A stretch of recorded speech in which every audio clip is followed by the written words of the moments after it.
Hi. So I want to give you some information about how to attack that informational type of writing or informative writing. I'm going to read some of the things right off the screen, but I also want to give you an idea and give you some thoughts of what you could do that can help support this. So there's many different types of informational writing. First of all, you have a lot of types. You have things to choose from. Essentially, what we're trying to do is teach somebody something or tell somebody about things that are true. Could be in a biographical form, so a story about someone else. Could be a story about yourself. Um, but there has to be some things that we learn. It has to be true. Events need to be presented in like a logical sequential order, whether that means that it's by age, when Ben Franklin was 5, when Ben Franklin was 30, and that kind of thing. You go in order when he was 70. You have to have reasons and evidence to support certain points you're going to make, and essentially that just means add details. You could have text features like pictures, captions. You could bring those in to your Google Doc, and that's okay. It's totally fine.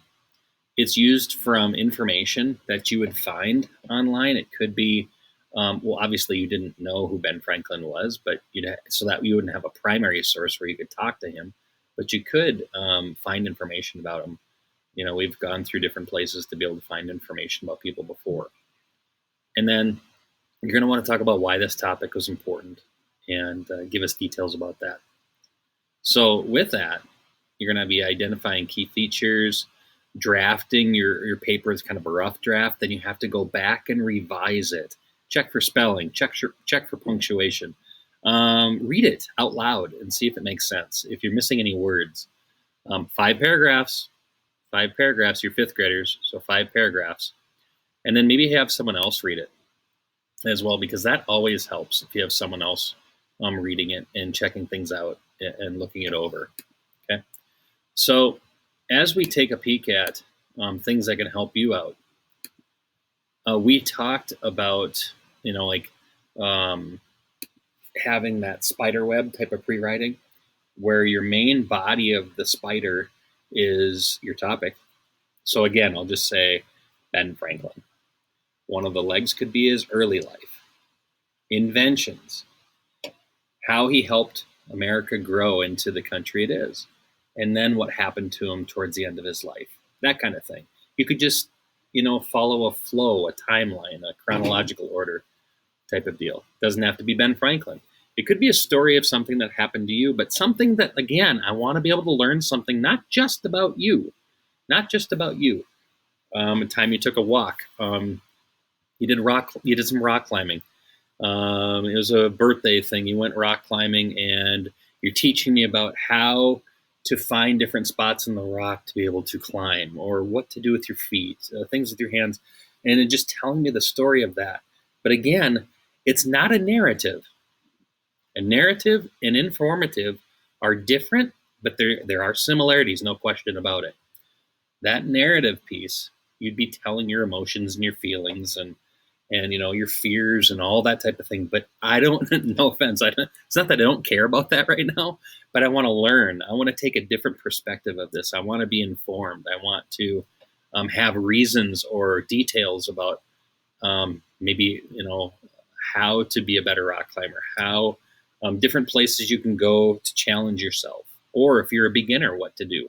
Those kinds of things. That's what I want to know more than. And you can also add in feelings like this certain place is scary, but in order to conquer that, there's a technique that you use, that kind of thing. So maybe that's not the best example. I'm a baseball coach, and when I'm coaching baseball, I'll teach people different skills. I'll teach players different skills, whether it's pitching, base running, hitting, sliding, bunting, being a good catcher, how to field the ball in the infield, stuff like that. And so I would be able to inform you on how to be a better pitcher. I could inform you on how to be a better hitter. And I could say, as a better hitter, there are some things you need to do in a certain order. Check, make sure you can see the ball. Everything about your head is still and looking at the baseball. Your hips. as you are about to swing, and I can talk about the stance before that, how you should stand, how you should hold the bat. But as you're about to swing, there's certain things you do with your hips.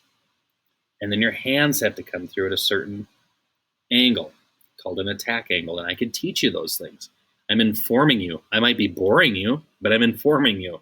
So again, to get back to this, 5 paragraphs. Pre-write. Make sure you have a good pre-write. Think about that. Helps you get your thoughts kind of figured out.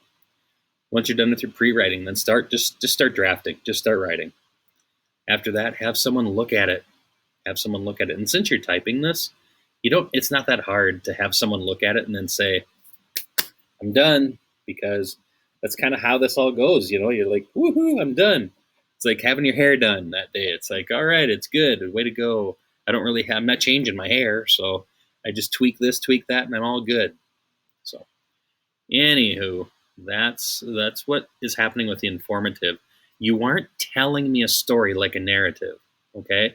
I can't make that clear enough. You're not just, like I said, you're not telling me your hopes and your thoughts and your dreams and your sadnesses and all that. You could be telling me a story, but it has a purpose of teaching me or teaching your reader or teaching someone how to be better at something, how to do something, how to get started doing something. Okay, it's kind of like a report. Kind of like a report. The old-fashioned mom or pop, grandma, grandpa report. Okay? How to go duck hunting. How to train your dog. How to make a bench. How to cheer someone up when they're sad. That could involve hopes and feelings and thoughts and dreams, but it's a different kind of thing. How to purify your water in your home. I'm just thinking that because I'm looking at my water here. You could maybe someday you're going to get a job at Dairy Queen. How to create a Dairy Queen blizzard. Those Girl Scout Thin Mint blizzards are like flying off the shelves. I'm just thinking of ideas. Okay, how to ride a bike, stuff like that. Anyway, that's what I have for you. I hope this helped, and I wish you nothing but the best and success. It's due very soon, so time to get to work. Bye-bye.